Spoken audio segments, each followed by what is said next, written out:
Primeiramente, eu havia pensado em fazer um vídeo com uma pesquisa mais intensa sobre o assunto da demonologia, porque ela não faz sentido, incluindo dados de comentários judaicos, Talmud, entre outras tradições que são posteriores, digamos, ao cânon do Antigo Testamento, mas pensei que isso, na realidade, iria diminuir a relevância desse estudo, portanto, vamos apenas nos ater a alguns dados que podemos pegar na internet mais facilmente, que vocês também podem estar consultando. Eu pegarei o que a maior parte das pessoas vai poder consultar rapidamente, especialmente se você souber inglês.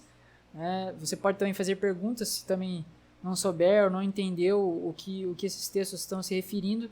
Eu posso fazer comentários, mas eu não vou estar me atendo muito a explicar detalhes aqui no vídeo, né? Então, chegando a essa discussão, por que eu acredito que a demonologia apresentada pelos escritos do Novo Testamento ela não faz sentido em face do Antigo Testamento? Vou dar um primeiro exemplo, que é um exemplo clássico, que as pessoas usam muito, que é de Apocalipse, né? Apocalipse 12, 6 ao 10 nos diz uma imagem, né, de uma visão, que nos diz o seguinte: a mulher fugiu para o deserto, para um lugar que lhe havia sido preparado por Deus, para que ali a sustentasse durante 1260 dias. Houve então uma guerra no céu, Miguel e seus anjos lutaram contra o dragão, e o dragão e seus anjos revidaram. Mas eles não foram suficientemente fortes, e assim perderam seu lugar no céu. O grande dragão foi lançado à terra. Isso aqui é importante, a antiga serpente chamada Diabo ou Satanás, que engana o mundo todo. Ele e os seus anjos foram lançados à terra. Então ouvi uma forte voz que vinha do céu e dizia: agora veio a salvação, o poder e o reino do nosso Deus e a autoridade do seu Cristo, pois foi lançado fora o acusador dos nossos irmãos, que os acusa diante de nosso Deus dia e noite. Apocalipse 12, 6 ao 10, né? Isso que nós vemos. A passagem com a linguagem apocalíptica se refere basicamente ao sofrimento da igreja e faz uma imagem desse sofrimento da igreja com o sofrimento e as dificuldades passadas no nascimento de Jesus. Então faz uma relação entre os dois, uma analogia entre os dois. Não como se os dois fossem o mesmo, mas como se um fosse a imagem do outro. Então o sofrimento da igreja está passando e a história toda que está se correndo ali, existe uma realidade espiritual por trás disso, que é usada pelas imagens apocalípticas, os símbolos, para poder dizer: olha, Deus está agindo e Ele irá cumprir as suas promessas, Ele irá trazer a salvação, né? Basta vocês esperarem, basta vocês manterem a fé. É basicamente essa a mensagem geral que você vai encontrar no livro de Apocalipse e nessa passagem também.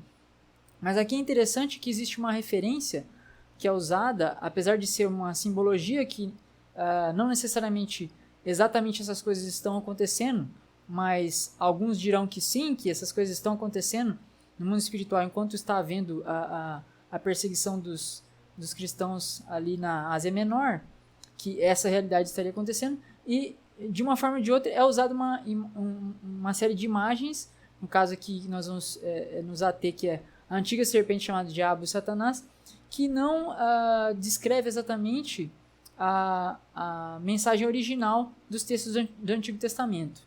Por que eu digo isso? Bom, vamos nos ater aos dois pontos aqui principais. Primeiro, ele diz que havia algum tipo de guerra nas estrelas espiritual entre os anjos, né? Esse é o primeiro ponto. E esse tipo de inferência de uma guerra, um tipo de coisa sendo travada, né, difícil de se concluir, é uma coisa que acontece bastante nos Apocalipses, essa dramatização exagerada, né? E dois, que Satanás, que significa adversário, né, no caso em grego, e Diabolos, que significa o acusador, é o líder dessa rebelião. E ao mesmo tempo ele tem uma relação estranha e próxima com Deus, que ele acusa as pessoas diante de Deus dia e noite, mas até um certo ponto, que depois ele não acusa mais, né? Estes dados nos fazem lembrar de diversas outras referências do Antigo Testamento, como a de Jó, né, que nós vamos lembrar nos primeiros capítulos de Jó, no qual o diabo faz parte, né? O diabo faz parte de uma corte divina, na qual ele está ali para acusar Jó, né? E em Jó capítulo 1, versículo 7, né? E a conversa dele com Deus dá origem aos testes que são feitos a Jó, né, o seu sofrimento. Essa é uma das referências, né, claras do Antigo Testamento, que são diferentes dessa realidade que é mostrada depois. Outras referências importantes que nós temos aqui seriam Números 22, 22 a 38, Jó 1 e 2, né, que nós já falamos, Zacarias 3, do 1 ao 7, e Crônicas 21, do 1 ao 22. Todas essas passagens utilizam também a palavra Satanás, né, a palavra adversário, no caso, só que em hebraico, né, usa a palavra que seria referente a Satã, que seria adversário. E em muitas delas não existe nenhuma relação alguma com seres espirituais, com demônios ou qualquer coisa do tipo, como no caso de Números capítulo 22, né? Que eu vou discutir um pouco mais à frente. Outras passagens que são de maneira confusa usadas pelos cristãos, não só de hoje em dia, como também na Bíblia e como em Apocalipse, são Gênesis 3, do 1 ao 15, né, que se refere à serpente, Isaías 14, do 12 ao 7, que se refere, que as pessoas costumam chamar de a estrela da manhã, que está falando sobre um rei, e Ezequiel 28 também, que está falando sobre o rei de Tiro. O sentido básico da palavra Satã é adversário, acusador ou oponente. E esse sentido não necessariamente se refere a um ser específico, mas a realmente alguém que faz oposição, né? Então, no caso, por exemplo, nós temos em Reis, ou em 2 Samuel, 1 Samuel, o Senhor levantou um adversário, né? Então, quer dizer, Deus levantando um Satã, levantando um adversário, né? Em Números 22, nós temos que esse adversário é levantado pelo Senhor, né? Ele é mandado pelo Senhor, Yahweh, para bloquear o caminho de uma pessoa. Então, quer dizer, como assim? Deus mandou Satã, Deus mandou um adversário para fazer isso? A palavra que é usada também é Satã, né? E onde mais nós vemos isso usado? Jó 1 e 2, que é mais conhecido, né? Nós vemos, no caso, Satã, né, como alguém da corte de Deus, dos anjos, né, que chega aos pés de Deus e tem uma função específica e distinta. Zacarias apenas cita de passagem, né, usando essa palavra, e fala de Satanás estar junto com o sumo sacerdote de Deus para acusar o povo de Israel, né? E ele está lá, ele fala de uma imagem, né, também relativamente apocalíptica, né, mas não exatamente como os apocalipses. Ele vai dizer que tem o sacerdote de Deus e do lado dele está Satã, né, um acusador, para acusar o povo de Israel, né? E o povo de Israel é representado por Josué. E aí se coloca roupas limpas e tudo mais para que não haja mais acusação ao povo de Deus. Então ele usa figuras metafóricas e Apocalipse para se referir à redenção de Israel, né?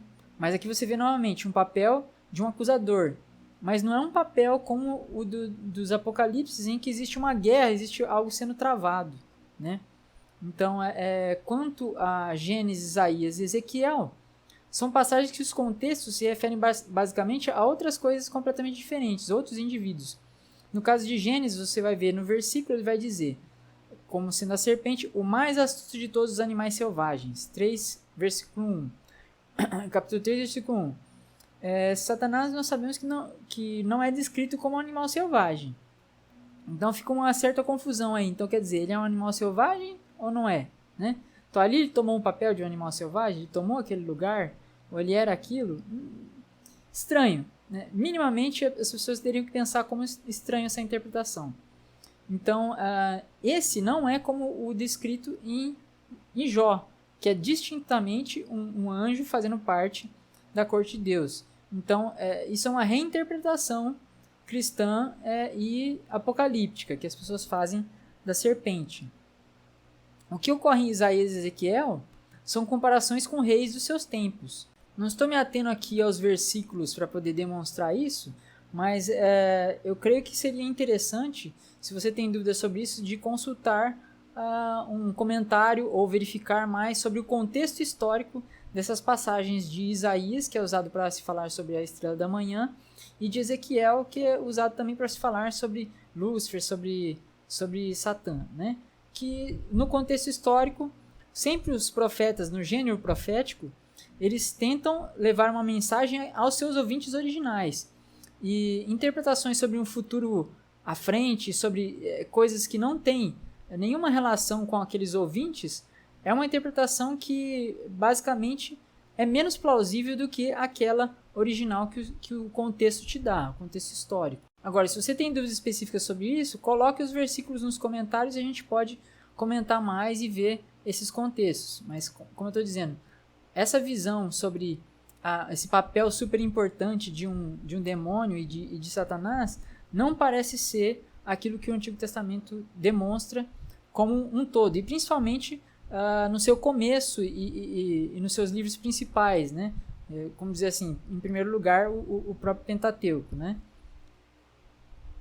O que geralmente ocorre com a tradição cristã e o que ocorre com o livro de Daniel, que é um livro bastante próximo do primeiro século, né? Seria aí, vamos dizer assim, 160 anos antes da Era Comum, antes do primeiro século, é que existe uma influência muito grande do judaísmo posterior e dos livros apocalípticos, que inclusive são apócrifos. Alguns deles, inclusive, um deles que é citado na Bíblia em Judas, que só tem um capítulo, né? Judas 1:9, em que fala sobre tradições de lutas no céu, anjos e arcanjos, além de informações sobre, por exemplo, a ascensão de Moisés, que o corpo de Moisés foi disputado pelo demônio e etc. São coisas de livros apócrifos que não entraram no cânon.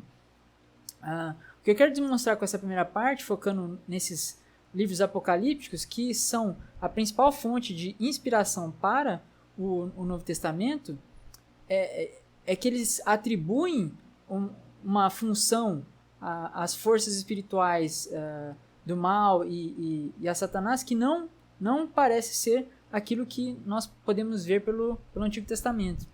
Inclusive, no Novo Testamento nós temos outras funções, inclusive de Satanás, que seria, inclusive, de testar as pessoas, de colocar, por exemplo, um espinho na carne de Paulo, testar Jesus no deserto, entre outras coisas mais, né? Como, no caso de Paulo, ele fala que é um mensageiro de Satanás, né? Então existe uma aparente confusão, no qual a teologia cristã procura dar algumas características a esse anjo supostamente caído, que é o seguinte: não parece haver evidência factual de que Satanás seja um anjo caído dentro do Antigo Testamento, que esteja longe dos céus, que não tenha acesso a Deus e etc. Nas descrições do Antigo Testamento, e principalmente as tradicionais, né? Nós vamos começar a ver uma mudança disso para outra tradição quando nós começamos de Daniel para frente, né? Que já são apócrifos e textos apocalípticos, né? E isso nos faz perguntar o seguinte, né? Se isso é coerente, né? Ou esse acusador ele tem acesso a Deus ou ele não tem. Porque se ele não tem acesso a Deus, ele não pode ser o acusador. Outro problema: ou ele faz parte dessa corte celestial, ou ele faz parte de uma rebelião. Porque assim, se ele faz parte de uma rebelião, ele não tem mais acesso a Deus. Se ele faz parte de uma rebelião, então como é que faz? Então quer dizer que existe uma paz ali em que tem bomba atômica de um lado, bomba atômica do outro lado, e aí eles continuam em paz porque, sabe, não faz muito sentido essa dramatização exagerada que ocorre no Novo Testamento. Ou ele é usado, Satanás, por Deus, para realizar tribulações, testes, direto ou indiretamente, ou ele não é. Então, existe uma confusão entre essas duas teologias do Novo Testamento e do Antigo Testamento, que às vezes as pessoas vão explicar como sendo a coisa da revelação progressiva. Mas eu vou discutir isso no próximo vídeo. Revelação progressiva não parece explicar muito bem isso, porque assim, primeiro que existe a questão da precedência, né?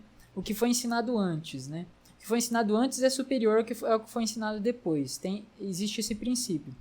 E o segundo problema é que a revelação progressiva não pode ser de uma coisa que se ensinou que era assim e agora não, né? E sim coisas do tipo, olha, nós não sabíamos isso e agora nós estamos sabendo, né? Tal sentido era oculto e agora esse sentido foi revelado. E esse sentido oculto que é revelado precisa ter indícios da sua revelação, né? Se esses indícios não são bem fundamentados, é um pretexto, né? Não é uma resposta, né? Então, eu quero que vocês deixem aí sua opinião. O que você acha dessas descrições do Antigo Testamento e se elas realmente se caracterizam como o que aparece no Novo Testamento? E especialmente, nós temos no livro de Daniel, no capítulo 10, uma discussão muito grande que as pessoas fazem dizendo sobre os príncipes, né, e os principados, que é uma coisa que Paulo também usa bastante essas palavras, principados e potestades desse mundo, né? Em que lá existe um príncipe de uma nação e existe um príncipe superior, Miguel, né? Que está se referindo ao anjo da visão, né? O primeiro problema é o que eu levantei, a precedência de revelação, né? De que, de fato, quando você pega o Antigo Testamento como um todo, não existe uma revelação de forças em que existe uma dramatização de um conflito, uma guerra difícil a ser travada entre dois lados. O que existe no Antigo Testamento é o absoluto poder de Deus. Deus ele diz que uma coisa vai acontecer e ela acontece. Não existe uma guerra. Deus diz, olha, esse povo está realizando o mal contra mim, não está obedecendo meus mandamentos, vai haver o exílio. Bate e pronto, aconteceu. Não existe guerra, não existe disputa, não existem forças contrárias a Deus. Não existe nada que possa ser contrário a Deus. E esse é o ponto de contenção aqui que eu estou tentando levantar em relação ao papel que se dá a Satanás e as forças do mal no Novo Testamento, que é uma característica do escatológica, dos textos apocalípticos, e não do texto do Antigo Testamento como um todo, né? Então, deixem a sua opinião aí, se isso faz sentido ou não, qual que é a sua impressão que você tem do cânon do Antigo Testamento como um todo, e se isso faz sentido, né, do Antigo Testamento, você ver como se existisse uma dualidade de forças, nas quais existe uma guerra espiritual sendo travada, e que precisa de terem forças na terra e nos céus e os anjos batalharem para as coisas acontecerem, né? Deixe sua opinião e diga o porquê.